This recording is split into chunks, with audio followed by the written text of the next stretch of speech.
Hi, everyone, and welcome back to CallTalk Video Caramels. AI is the talk of the globe right now. Everyone is wondering whether to be scared or inspired, including, of course, those in the contact center space like us. And it turns out there's a lot to look forward to. We're very excited about it here and a lot to embrace, but also a lot that you really need to be prepared for so that it doesn't take you by surprise. So today we're going to be talking about everything you wanted to know about AI in the contact center space, but we're afraid to ask. I'll be interviewing an expert on AI and my longtime friend, Mark Coudray, who will tell you about his journey with AI and how it might affect your journey as a contact center manager. Hi, Mark. Happy to have you on. Thanks, Bruce. It's great to be here. Okay, great. Well, so it's time for me to pose my first question, but of course, I'm afraid to ask. So, actually, I know that you and I have been talking about this artificial intelligence business for a long time, ever since we did a project together some 8 years ago. And we went to the IBM Watson AI conference shortly after that, which seems like a century ago now. And you made it a specific point to really learn about it and stay up on developments in a very concrete, hands-on way. Can you say a few words about this just to start off?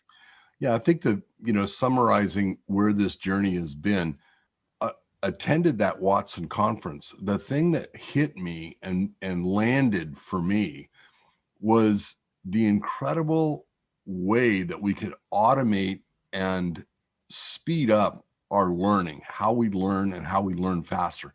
I'm a lifelong learner. You can see part of my library in the background here. I love to read. So when I learned about AI, it was incredible because I could see how to expand the knowledge quickly. My focus for the last 8 years has been how to use machine learning and artificial intelligence to take any business in any industry and make them competitively unique. So if you look at where everyone is today with AI and the potential threat to their job, my position is, how do we learn and how do we create a competitive uniqueness that insulates us from the potential for job loss? Mm-hmm. There are going to be a lot of people that will go out of business, but these are the ones that are not adapting and are not focusing on where the true potential lies, particularly in this case, in the contact center space. Perfect. So, that really brings us right to where we are now with Chat GPT. Just started up November 30th of 2022. And so how is the GPT model impacting the contact center industry?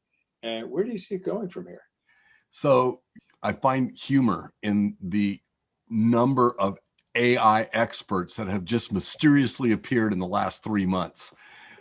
It's just hilarious to me. And I think this is the GPT noise that we're hearing. It's noise. And I think the big issue, the core issue is, how can we learn from the GPT model? The P is pre-training. And the GPT model for the call center space is phenomenal because it's a large language model. It is not the only large language model. There's about 150 at last count, with more being developed all the time. So the large language models are going to fundamentally impact the conversational aspect of contact centers. And that could be through chatbots, it could be through live agents, it could be through automated agents. That's all fine, but it's still going to be up to the humans to determine what the customer experience is that we want to design and deliver to the end user. So the importance of humans and creating and maintaining and improving customer experience for other humans is not going away. It's going to be there. It's going to be extremely important, if not more important, going forward. And the thing is to do it really intelligently and do it with a lot of thought. Still, we hear this constant drumbeat of AI, which is going to take the majority of jobs away. Could you just provide some broader insight into that? Absolutely. So the people that are at risk are the non-learners. If someone has basically said, this is my job, this is my paycheck, I show up, I do my job, I go home, and that's the extent of it, their head is on the chopping block.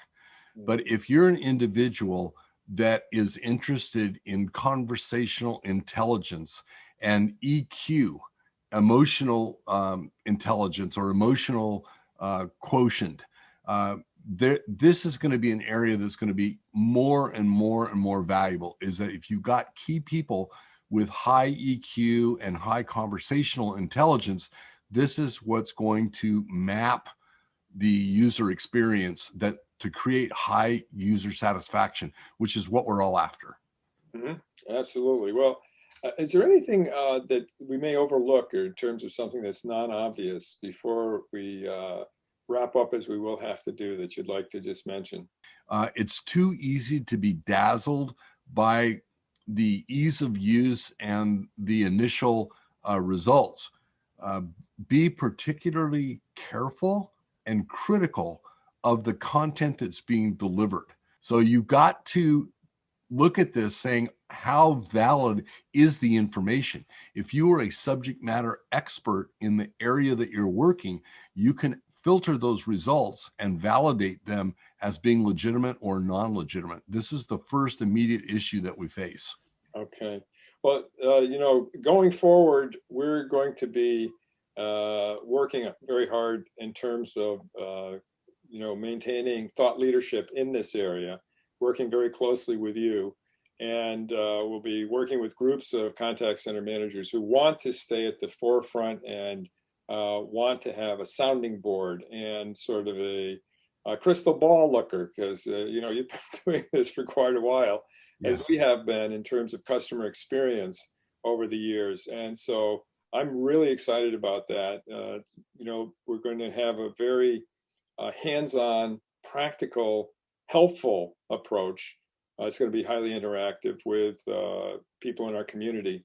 And so we encourage people who have questions to please send them in to us, and to keep an eye on this space, because it's going to be really important to be prepared. And to be prepared, you need to be informed. And to be informed, you have to be talking to people who haven't sprung up in the last 3 months, but have been doing this for, since AI started really moving forward back in 15, 16. So thank you very much for watching this episode of CallTalk Video Caramels.